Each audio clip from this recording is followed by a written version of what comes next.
بالله السميع العليم من الشيطان الرجيم. بسم الله الرحمن الرحيم.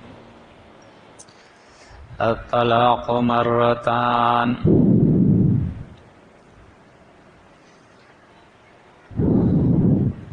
سورة البقرہ 29واں رکوع ہے. طلاق کے مسائل چل رہے ہیں.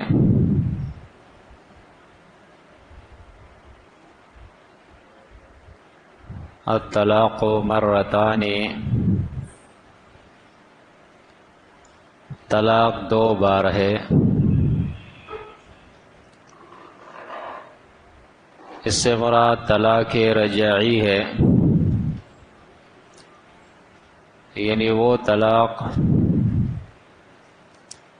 جس کے بعد یہ میاں بیوی دوبارہ نکاح کر کے دوبارہ ازدواجی حیثیت سے اپنا گھر آباد کر سکتے ہیں. یعنی اس کے بعد بھی نکاح کی گنجائش ہے.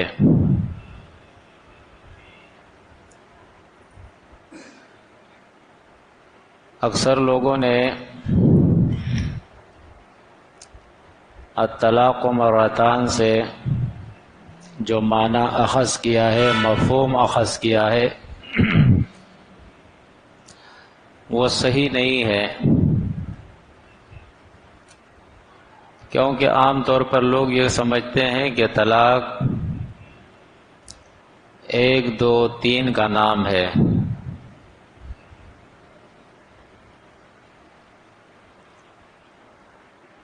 یعنی کوئی شخص اگر اپنی بیوی سے 2 مرتبہ یہ کہہ دے کہ تو طلاق ہے میرے اوپر، میں نے تجھے طلاق دے دی، تو 2 مرتبہ کے بعد تو یہ رجوع کر سکتا ہے. لیکن اگر تیسری مرتبہ اس نے کہہ دیا تو اب یہ بیوی اس کے لیے جائز نہیں ہوگی. پھر آناح کے یہاں تو اگر یہی 3 مرتبہ ایک مجلس میں کہہ دے تو ایک ہی مجلس کے اندر وہ 3 طلاق ایک ساتھ واقع ہو جاتی ہے. جبکہ اہل حدیثوں کے یہاں 3 قروء کے اندر 3 مہینوں کے اندر ہر ماہ وہ حیض کے بعد پاکی کی حالت میں 1 طلاق دے گا، اور اس طرح 3 طلاق جو ہے اس کے 3 مہینوں میں مکمل ہو جائیں گے. لیکن سوال یہ پیدا ہوتا ہے کہ قرآن مجید کے اندر اللہ رب العزت نے ایک مسئلہ یہ بھی بیان کیا ہے کہ کوئی خاتون ایسی ہے کہ اس سے نکاح تو ہو گیا ہے لیکن ابھی مباشرت نہیں ہوئی ہے. سورۃ الاحزاب کے اندر آیت نمبر 49 میں اس کا ذکر ہے، 49 نمبر آیت کے اندر. یا ایھا الذین آمنوا اذا نکحتم المؤمنات ثم طلقتموهن من قبل ان تمسوهن فما لكم عليهن من عدة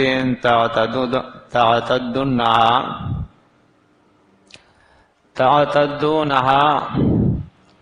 فمتعوهن وسرحوهن سراحا جميلا.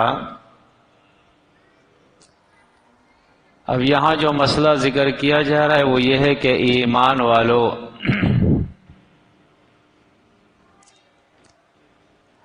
کہ جب تم کسی مومن عورت سے نکاح کر لو اور اس کے بعد تم طلاق دے دو، اس سے مباشرت کرنے سے پہلے، تو فما لکم علیہن من عدۃ، تو تمہارے لیے ان کے اوپر کوئی عدت نہیں ہے، تعتدونہا، کہ تم اس عدت کا شمار کرو، تو وہ عورت جس کی عدت ہی نہیں ہے، نکاح تو ہو گیا، نکاح کے بعد اب طلاق بھی دے دی، لیکن اس کی عدت نہیں ہے 3 ماہ کی، 3 قروء والی عدت اس کی نہیں ہے، بس یہاں طلاق ہو گئی اور وہاں وہ آزاد ہو گئی، تو اس کو 3 طلاق کس طرح دیے جائیں گے؟ اس لیے کہ اس کی تو عدت ہے ہی نہیں۔ یا اسی طرح ایک مسئلہ جو ہے وہ سورۃ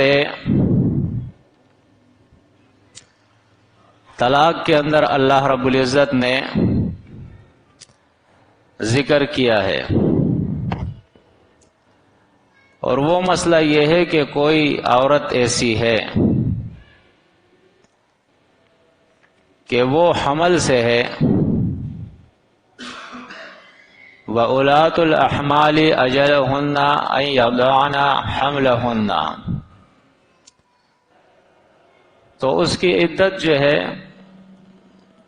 وہ وضع حمل تک ہے، یعنی جب وہ بچہ پیدا ہوگا تو اس کی عدت پوری ہوگی۔ اب حمل والی عورت کو کس طرح سے وہ طلاق دے گا؟ 3 طلاقیں۔ یا اسی طرح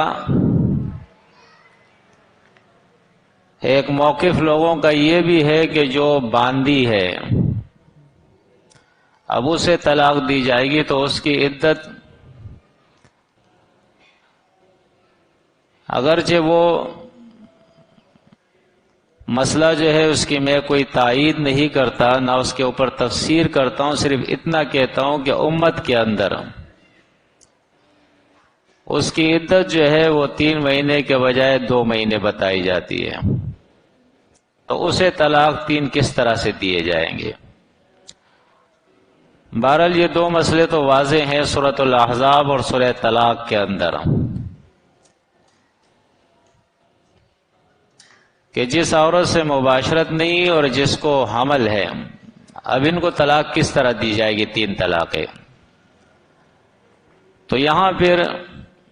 ان کے پاس کوئی جواب نہیں ہوتا ہے۔ اصل میں ان لوگوں نے طلاق کے اندر اور عدت کے اندر فرق نہیں کی ہے۔ طلاق کا مسئلہ یہ ہے کہ طلاق جس طرح نکاح کی ایک مجلس ہوتی ہے، اسی طرح طلاق کی بھی ایک مجلس ہوتی ہے۔ سورہ طلاق کے مطابق اس کے اندر 2 گواہ ہوتے ہیں، اور سورہ نساء کے مطابق اس مجلس کے اندر ایک ثالث ہوتا ہے، فیصلہ کرنے والا منصف، اور کچھ لوگ جو ہے وہ عورت کے طرف سے اور کچھ لوگ مرد کے طرف سے ہوتے ہیں، اور اس مجلس کے اندر پہلے صلح کی کوشش کی جاتی ہے، اور جب وہ صلح کی کوشش کامیاب نہیں ہوتی تو اس کے بعد طلاق کا مسئلہ ہوتا ہے۔ 2 گواہوں کی موجودگی میں اسی مجلس کے اندر فیصلہ کر دیا جاتا ہے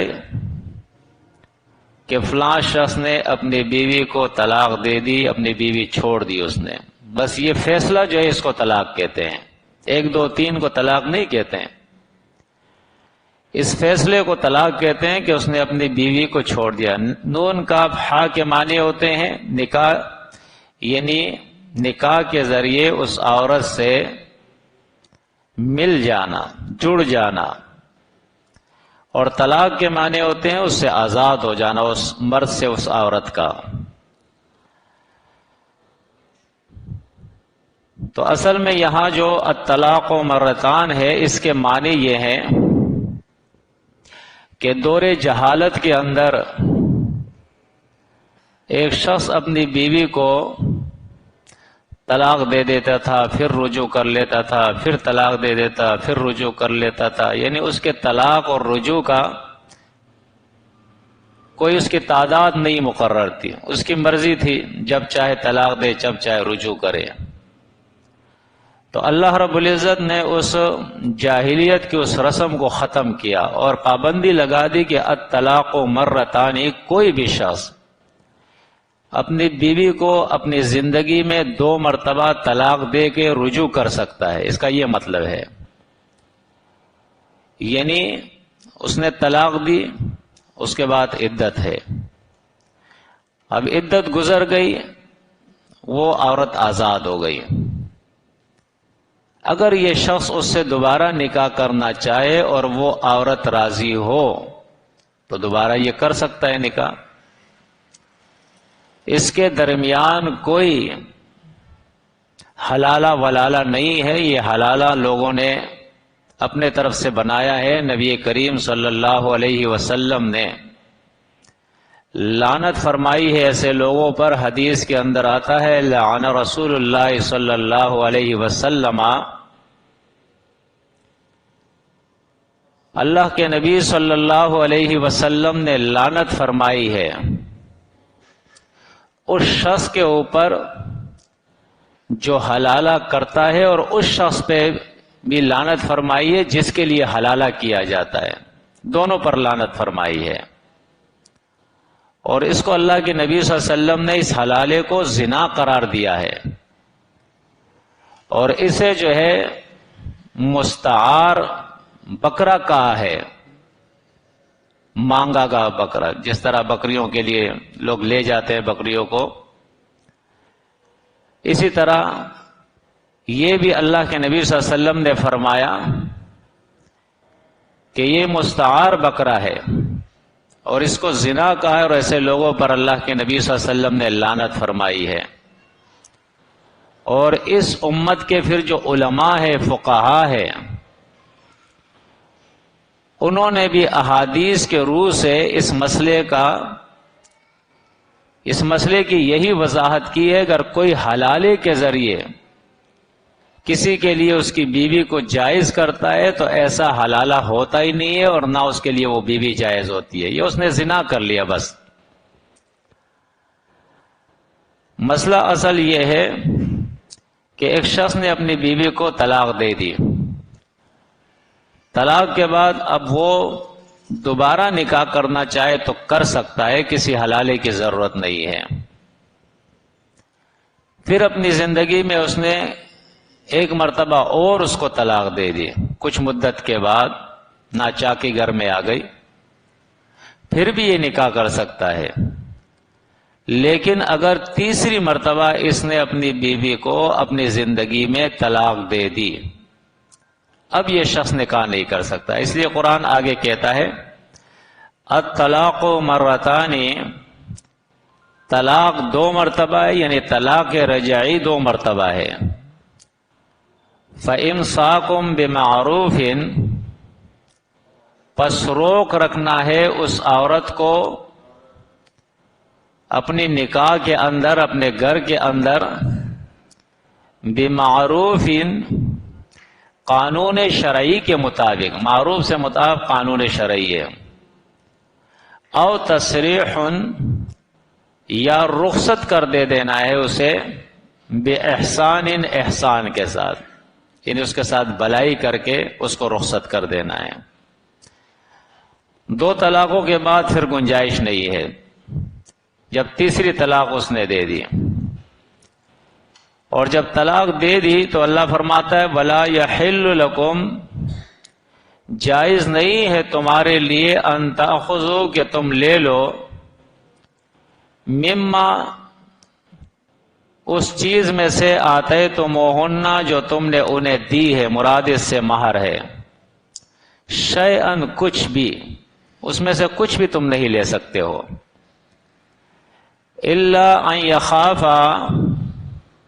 مگر یہ کہ ان دونوں کو اندیشہ ہو، خوف ہو، اللہ یقیم حدود اللہ، کہ یہ قائم نہیں کر سکیں گے اللہ کی حدوں کو، یعنی اللہ کے قانون، اس کے احکامات پر یہ عمل نہیں کر سکیں گے۔ اور مراد اس سے یہ ہے کہ عورت کو یہ اندیشہ ہے کہ میں شرعی لحاظ سے اپنے شوہر کا حق نہیں ادا کر سکتی، میں گناہگار ہو جا رہی ہوں، اور مرد کو یہ اندیشہ ہے کہ شرعی طور پہ میں اپنی بیوی کا حق نہیں ادا کر رہا ہوں جس سے میں گناہگار ہو رہا ہوں، لہذا بہتر یہی ہے کہ ہم ایک دوسرے سے الگ ہو جائیں۔ فَإِنْ خِفْتُمْ، پس اگر تمہیں خوف ہے، اندیشہ ہے، اب یہ ان کے اولیاء سے خطاب ہے، گھر والوں سے، اللہ یقیم حدود اللہ، کہ یہ دونوں میاں بیوی قائم نہیں کر سکیں گے اللہ کی حدوں کو، یعنی اللہ کے احکامات کو، فلا جناح علیہما، پس کوئی مضائقہ نہیں، کوئی گناہ نہیں ان دونوں کے اوپر، فیما، اس چیز کے اندر، یعنی اس مال میں، اس مہر میں، افتدت، کہ دے دے یہ عورت بھی اس کو، یعنی یہاں پہ پھر ابھی خلا کا مسئلہ ہو رہا ہے۔ اس سے استنباط کیا ہے علماء امت نے، فقہا نے، اور اسی طرح اس کے اندر احادیث بھی ہے کہ یہاں جو ہے خلا کا مسئلہ ہے کہ عورت اگر یہ سمجھتی ہے کہ مجھے اس مرد سے آزاد ہو جانا چاہیے، تو اس صورت کے اندر عورت جو ہے وہ اپنا مہر چھوڑ دے گی کہ یہ مہر جو تو نے مجھے دیا تھا یہ واپس لے لے اور مجھے آزاد کر دے، اس کو کہتے ہیں خلا۔ تلک حدود اللہ، یہ اللہ کی حدیں ہیں، فلا تعتدوها، پس اس سے تجاوز مت کرو، اس سے آگے مت بڑھو۔ وَمَن يَتَعَدَّ حُدُودَ اللَّهِ، اور جو کوئی تجاوز کرے گا اللہ کی حدوں سے، فَأُولَئِكَ هُمُ الظَّالِمُونَ، پس یہی لوگ ظالم ہے۔ اور ظالم کے لیے اللہ رب العزت نے اپنے کتاب مجید کے اندر فرمایا کہ ہم نے اس کے لیے آگ جہنم جو ہے وہ تیار کی ہے، اور اس کے لیے کسی کی شفاعت قیامت کے دن قبول نہیں ہوگی، وہ ہمیشہ جہنم میں رہے گا۔ اس میں سے ایک مشرک ہے اور ایک وہ ظالم ہے کہ جانتے بوجھتے وہ اللہ کی حدوں کو توڑتا ہے، اللہ کے احکامات کو توڑتا ہے، اللہ کی نافرمانی کرتا ہے۔ اب اس کے بعد تیسرے طلاق کا ذکر ہے، فَإِن طَلَّقَهَا، پس اگر اس مرد نے اس عورت کو طلاق دے دی، یعنی تیسری طلاق دے دی، کیونکہ اس سے پہلے فَإِن طَلَّقَهَا اس کا عطف جو ہے الطلاق مرتان پر ہے، کیونکہ فا جو ہے یہ بھی حروف عاطفہ میں سے ہے۔ فَإِن طَلَّقَهَا، پس اگر اس مرد نے اس عورت کو طلاق دے دی، یعنی تیسری طلاق دے دی الطلاق مرتان کے بعد، فَلَا تَحِلُّ لَهُ، تو نہیں ہے جائز یہ عورت اس مرد کے لیے، فَلَا تَحِلُّ، پس نہیں ہے جائز یہ عورت لہو اس مرد کے لیے، اس شوہر کے لیے، من بعد، اس کے بعد، یعنی اس تیسری طلاق کے بعد، حتیٰ یہاں تک تنکحا، کہ یہ عورت نکاح کر لے زوجن غیرہ، اس کے علاوہ دوسرے شوہر سے، غیرہ، زوجن شوہر سے، غیرہ اس کے علاوہ دوسرے سے، غیر سے۔ فَإِن طَلَّقَهَا، پس اگر وہ دوسرا شوہر جس نے اس سے نکاح کیا ہے وہ اسے طلاق دے دے، فلا جناح، تو کوئی گناہ نہیں، علیہما، ان دونوں پر، یعنی اس عورت پر اور اس سابقہ شوہر پر جو پہلے کا شوہر تھا، ان کے اوپر کوئی گناہ نہیں، ان یتراجعا،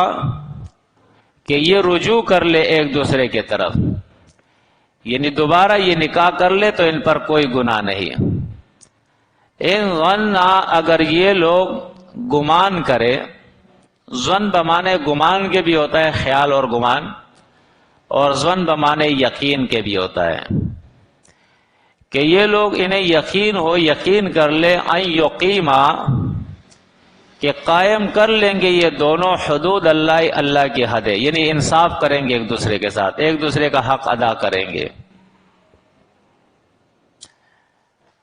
وَتِلْكَ حُدُودُ اللَّهِ، اور یہ اللہ کی حدیں ہیں، يُبَيِّنُهَا، بیان کرتا ہے اسے، مراد حدوں سے اللہ کے احکامات بیان کرتا ہے، اللہ ان احکامات کو، اس کی وضاحت کرتا ہے، لِقَوْمٍ، اس قوم کے لیے، یعلمون، جو جانتی ہے، یعنی ایک قوم ایسی ہے کہ جن کو پتہ ہی نہیں کہ اللہ کے احکامات کیا ہے، اس کے ماننے سے کیا اجر ملے گا اور اس کے نہ ماننے سے کیا سزا ملے گی، اب انہیں یہ معلوم ہی نہیں، تو ان کے لیے اللہ کیا اپنے احکامات بیان کرے گا۔ لیکن وہ لوگ جو یہ سمجھ رکھتے ہیں کہ یہ اللہ کا قانون ہے اور یہ قانون اللہ نے اس لیے نازل کیا ہے ہمارے لیے کہ ہم اس پہ عمل کریں، عمل کریں گے تو اللہ میں اجر دے گا جنت کے شکل میں، عمل نہیں کریں گے تو اللہ ہمیں سزا دے گا جہنم کی شکل میں۔ تو ایسے لوگوں کے لیے پھر اللہ اپنے قوانین بیان کرتا ہے، اس کی وضاحت کرتا ہے تاکہ وہ جان لے۔ وَإِذَا طَلَّقْتُمُ النِّسَاءَ، اور جب تم طلاق دے دو عورتوں کو، فَبَلَغْنَا، پس وہ پہنچ جائے، أَجَلَهُنَّ، اپنے مدت عدت کو، یعنی وہ عدت کی جو مدت ہے وہ پوری کر لے، اس کے آخر پہ پہنچ جائے۔ فَأَمْسِكُوهُنَّ، پس روک لو انہیں، بِمَعْرُوفٍ، قانون شرعی کے مطابق، ان کو روک لو کہ ٹھیک ہے ہم سے غلطی ہو گئی ہے، بیچ میں کچھ غلط فہمیاں تھی، اور دوبارہ جو ہے ان دو گواہوں کو حاضر کر کے دوبارہ نکاح کر کے اپنے گھر کو بسا لو۔ دیکھیں یہ بالکل سیدھا سا قانون ہے اللہ کا، لیکن اس کو ہمارے وقت کے علماء سو نے اتنا پیچیدہ کر دیا ہے کہ کسی نے گھر میں بیٹھے بھی اگر اپنی بیوی سے غصے میں کہہ دیا کہ بس میں نے تجھے طلاق دے دی، بس یہ بات کافی ہے، مولوی صاحب کے پاس چلے گئے، مولوی صاحب نے کہا بھائی یہ تو طلاق ہو گئی، مولوی صاحب اب کیا ہوگا، اب حلالہ کرنا پڑے گا، حلالے کے لیے مولوی صاحب سے اچھا کوئی اور ہے ہی نہیں۔ اس طرح یہ زنا کے جو ہے نا ہڈے کھولے ہوئے ہیں، لوگوں کے گھر تباہ اور برباد کر دیا، دین کے ساتھ مذاق ہو رہا ہے۔ حالانکہ نبی کریم صلی اللہ علیہ وسلم کے دور میں بھی اس قسم کے واقعات ہوئے ہیں، لوگوں نے طلاق دی ہے، نبی کریم صلی اللہ علیہ وسلم نے ان کو بھیجا ہے کہ جاؤ رجوع کرو، یہ نہیں کہا کہ جاؤ کہ حلالہ کر لو، تم جاؤ رجوع کر لو، رجوع کر لیتے تھے، بات ختم ہو جاتی تھی۔ آج تو ہمارے یہاں یہ سسٹم ہی نہیں ہے کہ نہیں جی وہی رجوع نہیں ہے، اب حلالہ ہوگا۔ حالانکہ قرآن کہتا ہے وَإِذَا طَلَّقْتُمُ النِّسَاءَ، اور جب تم طلاق دے دو اپنی بیویوں کو، عورتوں کو، یہ فَبَلَغْنَا أَجَلَهُنَّ، اور وہ پوری کر لے اپنے عدت کو، فَأَمْسِكُوهُنَّ، پس روک لو انہیں، بِمَعْرُوفٍ، قانون شرعی کے مطابق، او سرحوہن، یا انہیں رخصت کر دو، بِمَعْرُوفٍ، قانون شرعی کے مطابق، وَلَا تُمْسِكُوهُنَّ، اور نہ روکے رکھو ان کو اپنے نکاح میں، ضراراً، تکلیف کے لیے، تکلیف دینے کے لیے، ضرر دینے کے لیے، یعنی عورت کو اس لیے گھر میں مت رکھو کہ وہ تمہاری باندی ہے، تمہاری غلام ہے، تم اسے سزا دیتے رہو گے، تکلیف دیتے رہو گے، پریشان کرتے رہو گے، ٹارچر کرتے رہو گے، اس سے جو ہے نوکری لیتے رہو گے۔ اس لیے کہ اس سے پہلے وہ آیت جو ہے میں اسی طرح ایک عورت کا اپنے شوہر پہ بھی حق ہے کہ وہ اسے سہولت کی زندگی دے گا، کھانا دے گا، لباس دے گا، اس کی تعلیم و تربیت کا انتظام کرے گا، اس کی علاج کا، اس کی سہولتوں کا، وہ کوئی اس کی زرخرید غلام نہیں ہے، بیوی ہے، جیون ساتھی ہے اس کی، وہ اس کے ساتھ انصاف کرے گا۔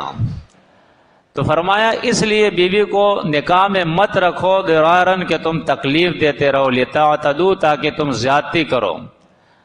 وَمَن يَفْعَلْ ذَلِكَ اور جو کوئی ایسا کرے گا، یعنی بیوی کو طلاق نہیں دے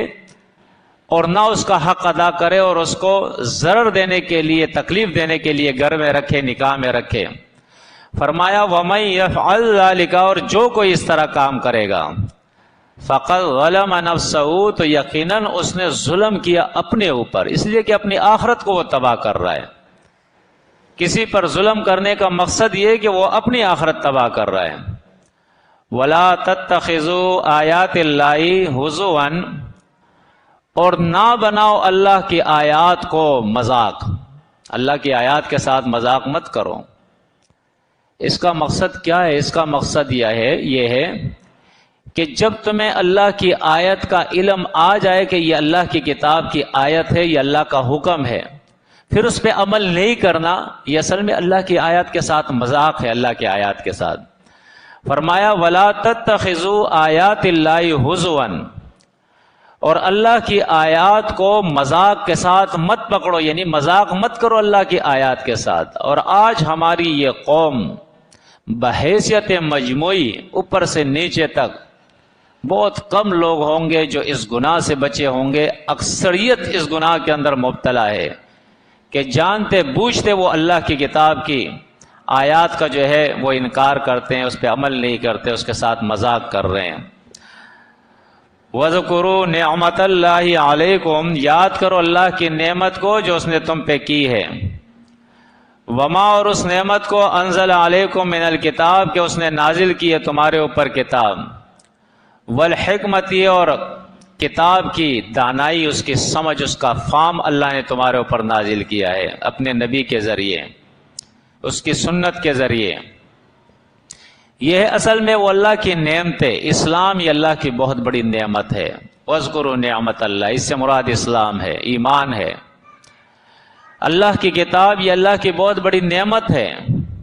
اللہ کا رسول، اس کے تعلیمات یہ اللہ کی بہت بڑی نعمت ہے۔ یعظکم بہ نصیحت کرتا ہے اللہ تمہیں اس کے ذریعے، یعنی اس کتاب کے ذریعے۔ واتقوا اللہ بچو اللہ کی نافرمانی سے، وعلموا اور جان لو ان اللہ کہ اللہ بکل شیء علیم ہر چیز سے باخبر ہے، ہر بات کو وہ جانتا ہے، ہر چیز کا وہ علم رکھتا ہے۔ سبحانک اللہم و بحمدک اشہد ان لا الہ الا انت استغفرک و اتوب الیک، صلی اللہ علیہ وسلم۔